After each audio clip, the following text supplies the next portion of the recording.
কেমন আছো বন্ধুরা? আজকে দেখো টুকটুকে কমলা কালারের একটা ডিজাইন নিয়ে চলে এসেছি তোমাদের জন্য। ডিজাইনটা কিন্তু আমি একদম ফ্রি হ্যান্ডে ড্রয়িং করে নিয়েছি, একদম নিজের মনের থেকে, কোথাও থেকে কিন্তু আমি এটা রিক্রিয়েট করিনি। দেখো একটা মাঝখানে বড় ফুল আর দুদিকে দুটো ডালে ছোট ছোট ফুলের কলি দিয়েছি, আর মাঝখানে একটা আম কলকা ডিজাইন দিয়েছি, বেশ হয়ে গেছে। আর বড় ফুলটার চারদিকে ছোট ছোট কিছু লতা পাতা আর কিছু ছোট ছোট ফুল। দেখো প্রথমে কিন্তু আমি দুদিকের যে ডালের ডিজাইনটা ওটা করে দিয়েছি স্টিম স্টিচ দিয়ে ডাল ডিজাইনটা সবচেয়ে ভালো হয় আর সবচেয়ে দেখতে সুন্দর লাগে। আরও অনেক সেলাই দিয়েই ডাল ডিজাইন করা যায়, যেমন উইপ ব্যাক স্টিচটা দিয়েও ডালের ডিজাইন করা যায়, কিন্তু আমি যেহেতু স্টিম স্টিচটাই ভালো লাগে আর স্টিম স্টিচটা তাড়াতাড়ি হয়, তাই এই স্টিম স্টিচটা দিয়েই আমি প্রথমে ডালের ডিজাইনটা করে নিয়েছি। ডাল সেলাইটা হয়ে গেলে দেখো ডালের দুদিকে আমি ব্ল্যাক পেন দিয়ে ছোট ছোট কলি করে রেখেছিলাম।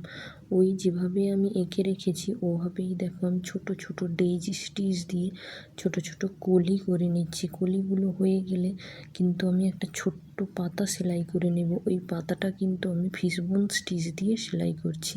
এরকম ছোট্ট ছোট্ট পাতা তুমি সাটিন স্টিচ দিয়েও সেলাই করতে পারো, কিন্তু আমি অনেক দিন হলো সাটিন স্টিচ সেলাই করিনি। আমি এই ছোট্ট পাতাতে ফিশবোন স্টিচ দিয়ে সেলাই করছি। এর পরের কখনো ছোট পাতাতে আমি সাটিন স্টিচ দিয়েও সেলাই করে তোমাদেরকে দেখাবো। দেখো সাটিন স্টিচটা সেলাই হয়ে গেলে আমি কিন্তু এরপরে যে ফুল সেলাই করতে চলে আসবো। দেখো এখানে আমি 7টা পাপড়ি বিশিষ্ট একটা ফুল ড্রয়িং করেছি, আর কমলা কালারের সুতো দিয়ে আমি কিন্তু সাটিন স্টিচ দিয়ে পাপড়িগুলো একটা একটা করে সেলাই করে নেব। এখানে আমি কিন্তু নর্মাল জামা কাপড় সেলাই করার যে সুতোগুলো হয় ওই সুতোগুলো দিয়ে কিন্তু এখানে আমি সেলাই করছি। এই সুতোগুলো কিন্তু তোমরা সব জায়গাতে পেয়ে যাবে, নর্মাল টেলারিং শপে কিন্তু এই সুতোগুলো সবসময় অ্যাভেলেবেল থাকে। কিন্তু দেখ কাজটা কি সুন্দর হচ্ছে, আর কালার কম্বিনেশানটা তো খুব ভালো হয়েছে। আমি যখন কাজটা শুরু করি তখন ভাবছিলাম যে শুধু কমলা কালার দিয়ে করব, কাজটা অতিরিক্ত উজ্জ্বল হয়ে যাবে না বা বেশি একটু চকচকে হয়ে যাবে না, কিন্তু যখন কাজটা পুরো শেষ করি তখন সত্যি কথা বলতে এত সুন্দর লাগছিল। কাজটা চকচকে হয়নি, কিন্তু কাজটা খুব ভালো আই ক্যাচিং হয়েছে। সব সময় না নরম কালার দিয়ে কাজ করলে ওটা যেরকম চোখের আরাম দেয়, মাঝে মাঝে এরকম উজ্জ্বল রং দিয়ে কাজ করলে সেটাও কিন্তু দেখতে বেশ ভালো লাগে। দেখো আমি বড় ফুলটা সেলাই করে নেওয়ার পর মাঝখানে কিন্তু আমি সবুজ রঙের সুতো দিয়ে ফ্রেঞ্চ নট দিয়ে যে পরাগরেণুর ডিজাইনটা সেইটা করে নিচ্ছি। আমি ম্যাক্সিমাম ফুলেতে কিন্তু হলুদ রঙের সুতো দিয়ে পরাগরেণু সেলাই করি ফ্রেঞ্চ নট দিয়ে, কিন্তু একমাত্র কমলা কালারের সুতো দিয়ে কাজ করলেই আমি কিন্তু এরকম সবুজ কালারের সুতো দিয়ে পরাগরেণুটা করে নিই। কেননা কমলা কালারের সুতোতে হলুদটা খুব একটা আমার ভালো লাগে না, সবুজ দিয়ে কাজ করলেই আমার ভালো লাগে।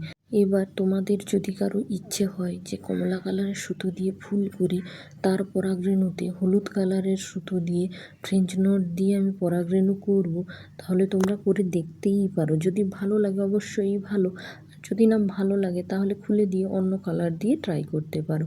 দেখো আমার পরাগরেণুটা হয়ে যেতে আমি পেছনের দিকে একটা বড় পাতা করেছিলাম, ওই পাতাটা কিন্তু আমি কাশ্মীরি ভরাট সেলাই দিয়ে সেলাই করে নিচ্ছি।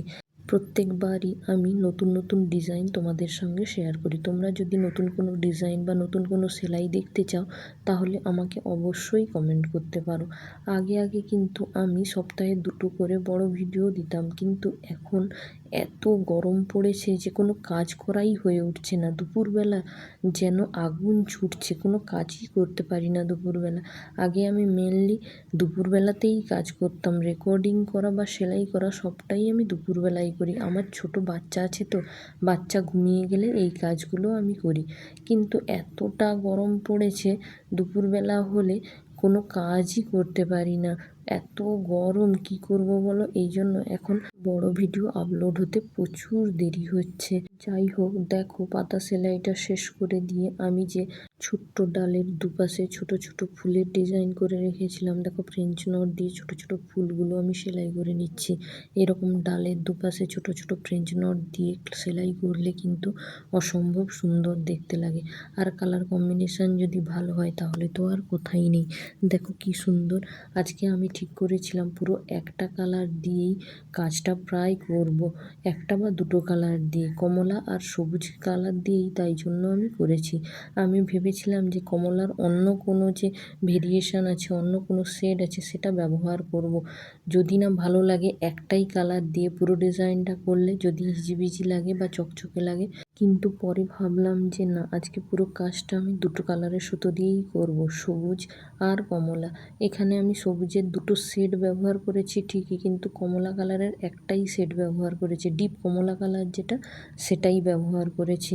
তারপরে দেখো আমি যে আমকলকা ডিজাইনটা করেছিলাম ওতে কিন্তু আমি ব্যাক স্টিচ দিয়ে সেলাই করে দিয়েছি।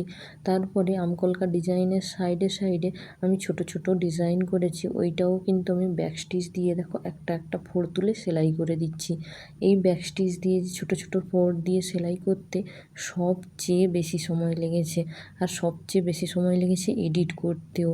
এত কষ্ট হয়েছে, দেখে মনে হয় ডিজাইনটা খুব ছোট, কিন্তু এই ছোট ডিজাইনটা করতে যা কষ্ট হয়েছে, ওই বড় ফুলটার সেলাই এডিট করতে আমার এত কষ্ট হয়নি। আসলে বড় বড় কাজগুলোতে তোমার সেলাই করতে বা এডিট করতে এত কষ্ট হয় না, যতটা কষ্ট ছোট ছোট জিনিসগুলো সেলাই করতে হয় বা এডিট করতে হয়। আমার ভিডিওটা কেমন লাগলো তোমরা জানিও, কিন্তু কাজ যদি ভালো লাগে তাহলে কিন্তু তোমরা পাশে থেকো। আমার ভিডিও দেখার জন্য অসংখ্য অসংখ্য ধন্যবাদ।